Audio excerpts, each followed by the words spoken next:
distinct view is held by who many call dispensationalists. Now, maybe a lot of you have heard this word dispensationalist, but you're like, okay, I don't really know what that means. That was me for a long time. Even though I grew up not really realizing it at the time, but grew up under dispensationalism, I didn't know what was meant by that. But this refers to how people in this camp, this distinct view camp, organize the Bible and organize human history into dispensations, which just means a system or an ordering. Biblical dispensations refer to the eras of time in which God related to man in different ways and still relates to man in different ways. A dispensation, it comes from the Greek word oikonomia, meaning stewardship or administration. So this is a distinct period in which God administers his plan for humanity in a specific way. So there are 7 dispensations that dispensationalists say that we see throughout Scripture. So innocence, that's Genesis 1:1 through Genesis 3:7. Conscience, Genesis 3:8 through 8:22. So that would be post-fall. Human government, that starts with the Noahic covenant, Genesis 9:1 through Genesis 11:32. The promise, Genesis 12:1 through Exodus 19:25. Law, Exodus 21 through Acts 2:4, so the establishment of the church. Grace, Acts 2:4 through Revelation 23, and the millennial kingdom, Revelation 24 through 6. So dispensationalists, they categorize history into these 7 dispensations, and they observe a pattern in how God deals with man through these dispensations. They would break it down in 4 ways. They would say, we see responsibility, we see human failure, we see judgment from God, and then we see grace to move on. And so dispensationalists believe that we are currently in an age of grace, that we are in the church age in which God is focusing on gathering people into the church. Dispensationalists believe that in a future age, God will focus on gathering in the Jewish people, specifically after believers are raptured before the tribulation. Okay, are we tracking? I know, it's a lot. They believe that Christ will establish his millennial kingdom with Jerusalem as the capital and Israel as the leading nation. Now, this group, I want to be as charitable and as steelman-y as possible for both camps. This group does not deny that salvation is by Jesus alone.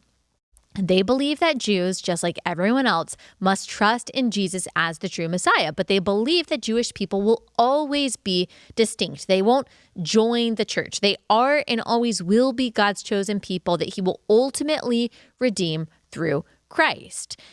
There are some Old Testament prophecies this group believes refers to the future salvation of Israel. Isaiah 59:20, and a redeemer will come to Zion, to those in Jacob who turn from transgression, declares the Lord. They would also cite Zechariah 12:10, and I will pour out on the house of David and the inhabitants of Jerusalem a spirit of grace and pleas for mercy, so that when they look on me, on him whom they have pierced, they shall mourn for him as one mourns for an only child, and weep bitterly over him as one weeps over a firstborn.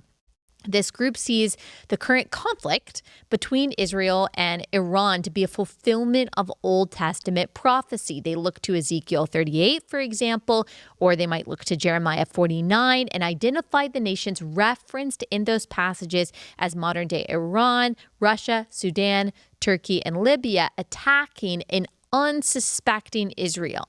Now, in the New Testament, dispensationalists, or everyone in this distinct view camp, would cite Romans 11:25 through 29, where God through Paul says this: "Lest you be wise in your own sight, I do not want you to be unaware of this mystery, brothers. A partial hardening has come upon Israel until the fullness of the Gentiles has come in. And in this way, all Israel will be saved, as it is written, the deliverer will come from Zion. He will banish ungodliness from Jacob. And this will be my covenant with them when I take away their sins. As regards the gospel, they are enemies for your sake. But as regards election, they are beloved for the sake of their forefathers. For the gifts and the calling of God are irrevocable."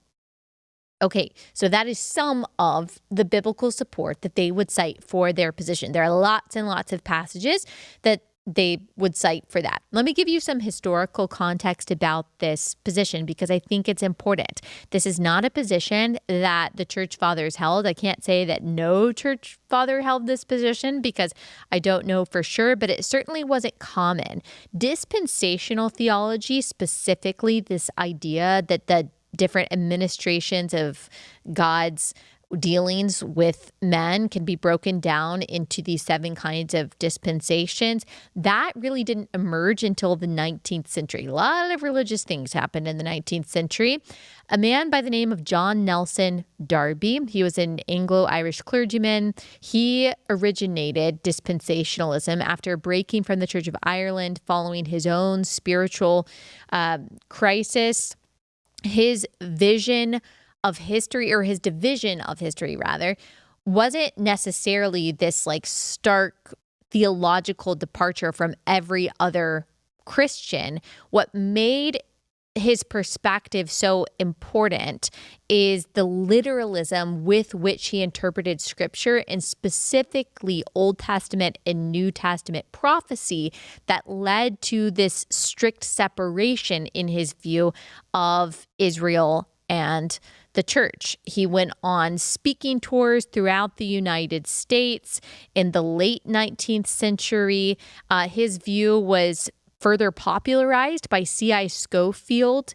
C.I. Scofield is responsible for the Scofield Reference Bible, which was highly influential because of the exhaustive notes, the references that were included. His annotated Bible, the Scofield Reference Bible, embedded his dispensationalist belief that he had learned from Darby into the study notes, making this theology not only accessible for a lot of people, but extremely widespread, popularized.